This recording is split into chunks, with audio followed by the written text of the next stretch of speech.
Welcome everyone to this video. Now, today we will be reviewing Optimus Prime. Now, I did do a poll on Instagram yesterday, and the polls have said it. People want Optimus Prime to be the next review. So that's what we're going to do today. Now, so with Optimus, he's a very different variation. Absolutely. I will say this, he kind of closely resembles the Cyberverse a little bit, but the actor is absolutely doing his own take. He's not trying to match Peter Cullen, unlike other variation of actors that have tried to outrun Peter Cullen, unfortunately. Now, the tone is kind of different with this specific variation. And what I mean by that is his mood kind of bounces, mainly with Megatron present. His mood kind of bounces between, hey, I'm frustrated with you, but at the same time, we're brothers.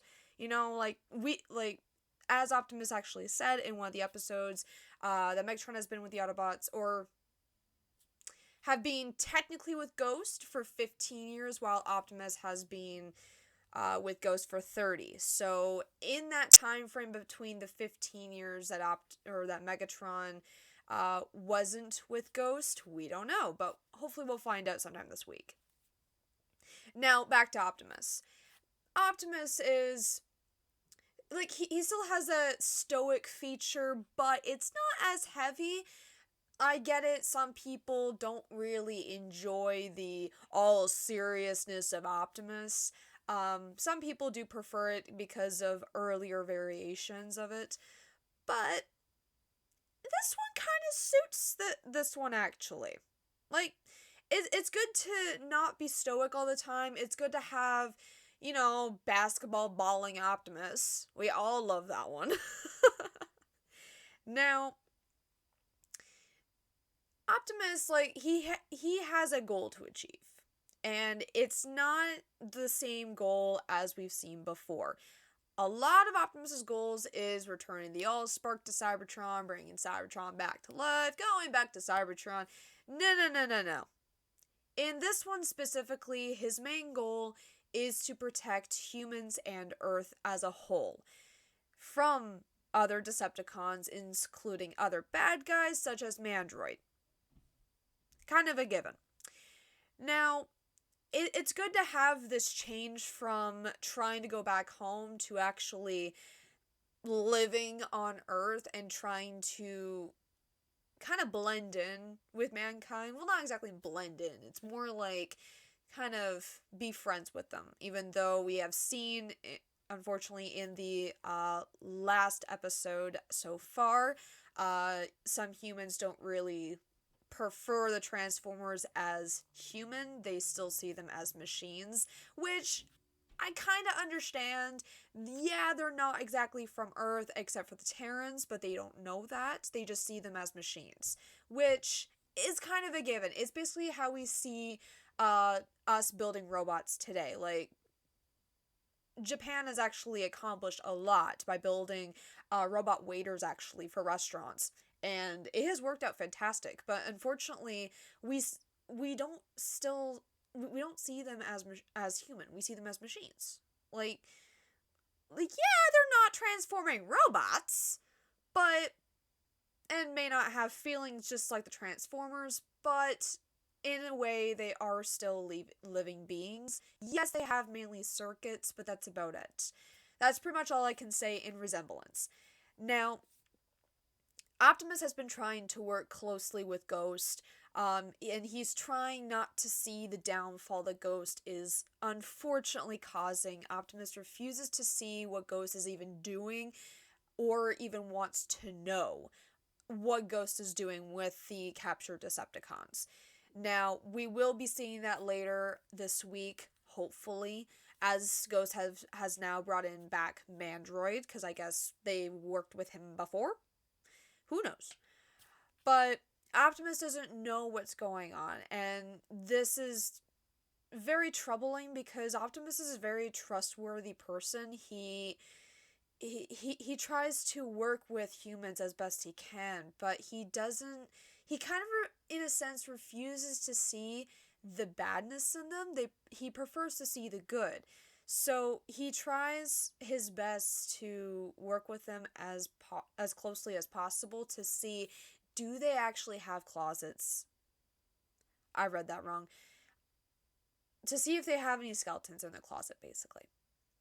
Now, he is a little bit more of an interesting character. The actor that they actually got for him, forgive me on saying his last name wrong. I believe it's David Tubik. Forgive me for pronouncing his last name wrong. I'm sorry, my English is not that great. But he actually was originally an actor in Transformers Dark of the Moon. He played the character Dutch. And we all assumed that we weren't going to see this man again in any Transformers media. I mean, same thing with Darren Norris and other actors. Now that they've brought him back, he actually auditioned to play Optimus and miraculously got the role. And his take is his own. Like, he's not trying to copy other people. He's trying to do his best to, well, live up to Optimus, but also do it in his own way. Like, these big companies, they don't exactly want, like, impressionists. They want people to do their own takes. Like, actually, this is a very good example. With War for Cybertron Trilogy, the person that played Ironhide, he wasn't trying to copy Peter Cullen's by Ironhide. No. He was doing his own take, and that's what is actually very refreshing about it. Because, yeah, Peter Cullen, unfortunately, is not going to be around forever. And a lot of us don't really believe that, but it's just human nature. And so there just comes a time when we have to find out ways to kind of bring in Peter, but at the same time, kind of keep it separate. So with these actors doing their own takes and not their impression of Optimus, it works out actually really well, because then Hasbro and Paramount now have these different options to go with, just in case the inevitable does happen. It's the same thing with Frank Welker. Like, we have these different variations of Megatron with different actors, and they are fantastic. Like, and half of them, they're not even doing an impression. They're just doing their own thing. And that's actually what is needed in the franchise.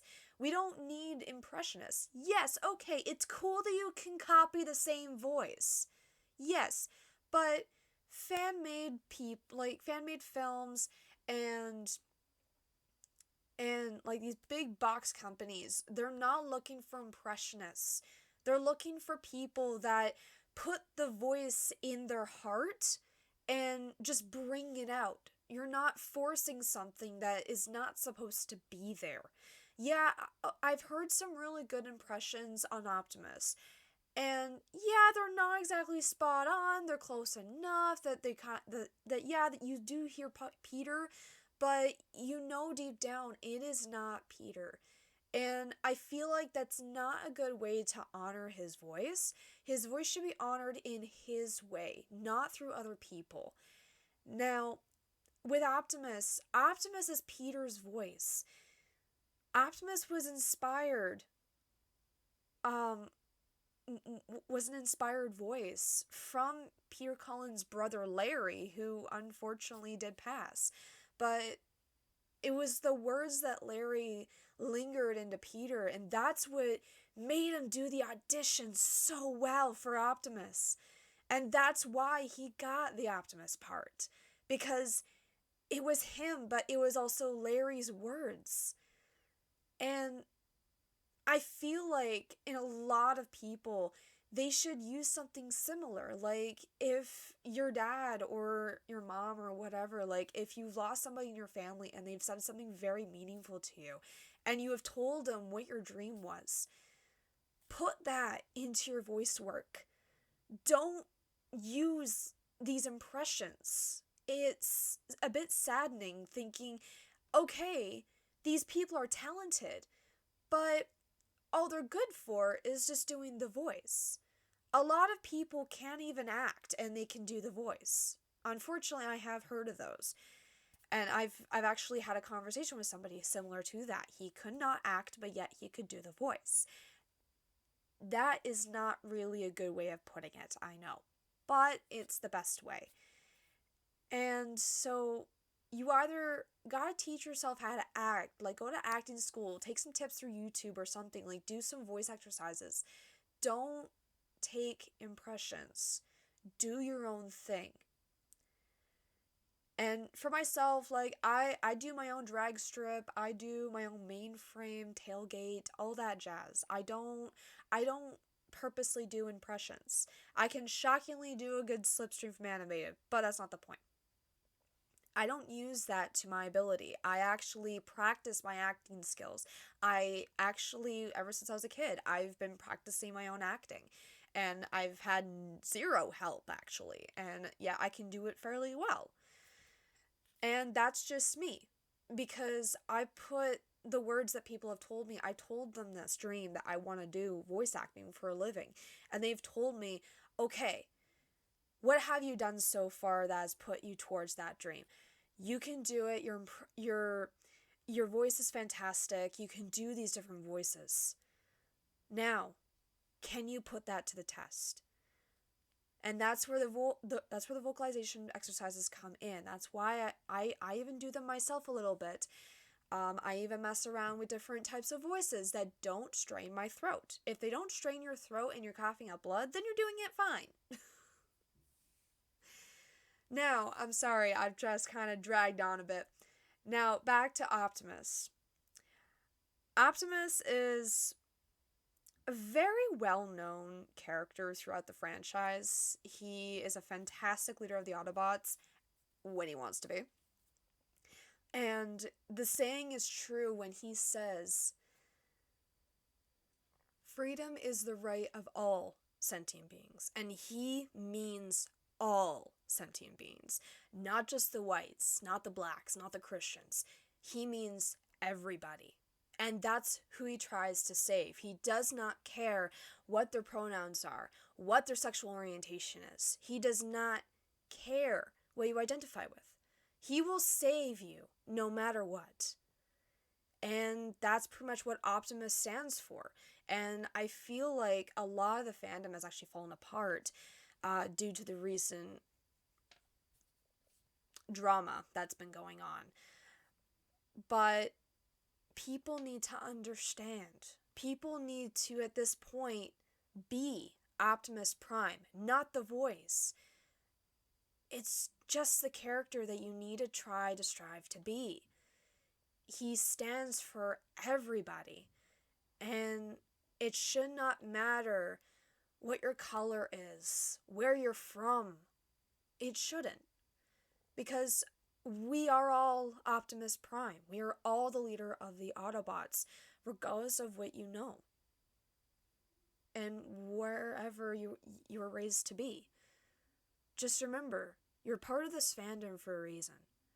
And being Optimus Prime is, I think, the best way to go about it.